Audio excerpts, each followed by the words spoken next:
News icon में आपका स्वागत है। मैं आपके साथ अहमद कुरैशी। हम खड़े हैं सोनिया विहार दूसरे पुस्ते पर।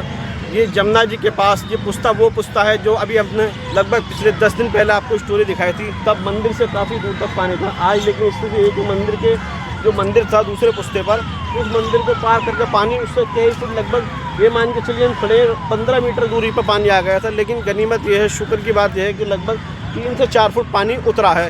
सोनिया विहार दूसरे पुस्ते से हम तस्वीरें आपको दिखा रहे हैं।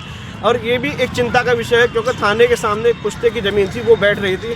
उसमें दिल्ली सरकार के हाथ पांव फूल गए, तमाम प्रशासन के हाथ पांव फूल गए। लेकिन आनन फानन में दिल्ली सरकार और प्रशासन ने मिलकर रातों रात उसको कार्य को मुकम्मल कराया। उसके बाद में एक राहत की सांस मिली।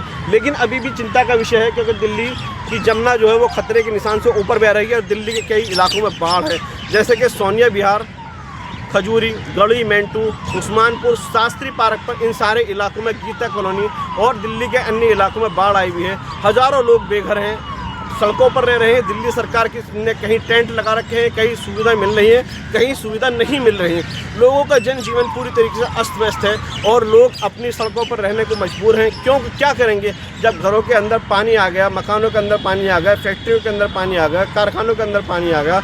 उसके बावजूद कुदरत का कहर ऐसा बना कि दिल्ली, पंजाब और हरियाणा के बाद में दिल्ली के इलाकों में पानी आ गया। यहाँ तक कि ISBT जो बस अड्डा है, निगम बोध घाट का इलाका है, उन सारे इलाकों में पानी भरा हुआ हमने देखा और दिखाया कर लोगों को अपने चैनल के माध्यम से। सिविल लाइन इलाका जो अमीरों का इलाका है, जहाँ अमीर लोग रहते हैं, उनके मकानों में भी पानी भरा हुआ हम लोगों ने दिखाया अपने चैनल के माध्यम से। वहाँ तक पानी तो डूबा हुआ था, आज इतना पानी कम हो गया। तो आपने कहाँ तक पानी निकाला? ये सोनिया विहार दूसरे पुस्ते पर जमुना जी के जो दूसरा पुस्ता है घाट का, वहाँ मंदिर था, लेकिन मंदिर डूब गया था। लेकिन अभी थोड़ा सा पानी यहाँ से उतरा है, लेकिन अभी भी बड़ी चिंता का विषय बना हुआ है। चारों तरफ आपको पानी ही पानी पूरे इलाके में नजर आएगा।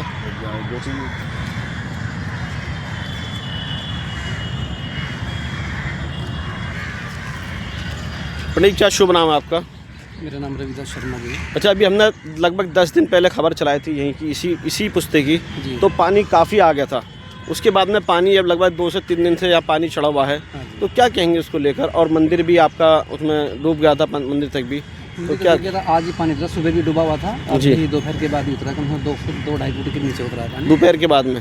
तो बड़ी समस्या का सामना करना पड़ रहा है कि पूजा भी दूसरी जगह, क्योंकि धर्म का काम है, करना पड़ता है, तो इसलिए उसको आपने वहाँ से हटकर दूसरी जगह पूरा किए। वो तो इसलिए क्योंकि वहाँ पानी है ही नहीं जी जी, तो इसलिए हमने यहाँ किनारे ही अपना आरती के लिए जी जी पानी तो सुबह तो ऊपर ही टच कर गया था पानी। अच्छा, तो हम जब आए तो यहीं फिर हमने आरती प्रारंभ की है। आरती प्रारंभ की है। और हमारी आरती जो है 2010 से हमने आरतियाँ शुरू की थी। 2010 से और जब से हमारी आरती चली मुकम्मल चली आ रही है डेली, प्रतिदिन, बाढ़ आए, आंधी, हुड़ा, बारिश, तूफान कुछ भी आए, बहुत अच्छी माँ की कृपा से हम आरती कर रहे हैं। अच्छा पंडित जी, जो दिल्ली के अंदर पंजाब हरियाणा के बाद में ये बाढ़ आई है, हज़ारों लोग बेघर हैं, सड़कों पर हैं, क्या कहेंगे आप?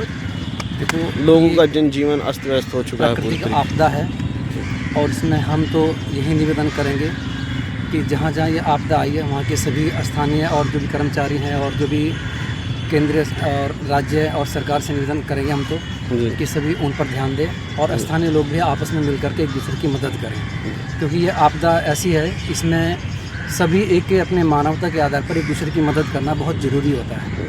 इसमें जातिवाद, भेदभाव से ऊपर उठ करके एक इंसान के आपस में मदद करनी चाहिए। कहीं भी पंजाब में हमने भी देखा है, बहुत बुरा हाल है, तो मैं तो सरकार से भी निवेदन करूँगा कि उन पर भी थोड़ा ध्यान दें।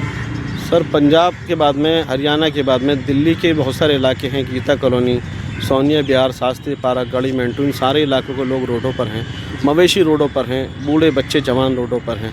बहुत बुरी स्थिति है। कहीं सरकार का टेंट मिला है, कहीं सरकार का टेंट नहीं मिला है, कहीं सरकारी सुविधाएं मिल रही हैं, कहीं नहीं मिल रही हैं। क्या कहेंगे? देखो, इसमें तो मैं सरकार से निवेदन करना चाहूँगा कि जो अपने स्थानीय नेता लोग हैं जी, उनको आगे आना चाहिए, जैसे निगम पार्षद हैं और जो सरकारी कर्मचारी हैं, जो संस्थाएं हैं, वो आगे आएँ ऐसी स्थिति में, सबकी मदद करें। जी, बहुत ही बढ़िया बात कही सर।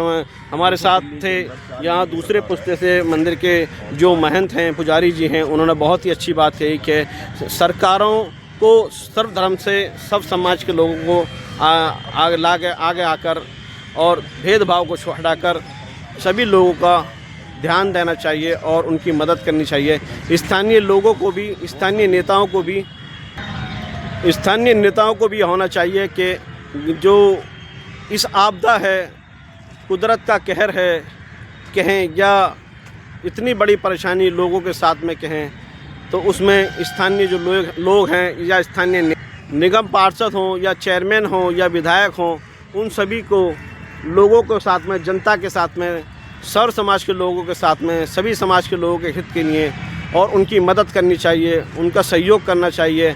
ऐसा हमारे चैनल पर एक पंडित जी महाराज थे दूसरे पुस्ते से, उन्होंने कहा कि उन सभी से अपील भी की है और लोगों की मदद करनी भी उन्होंने आश्वासन ये कहा है कि सरकार उनकी मदद करें।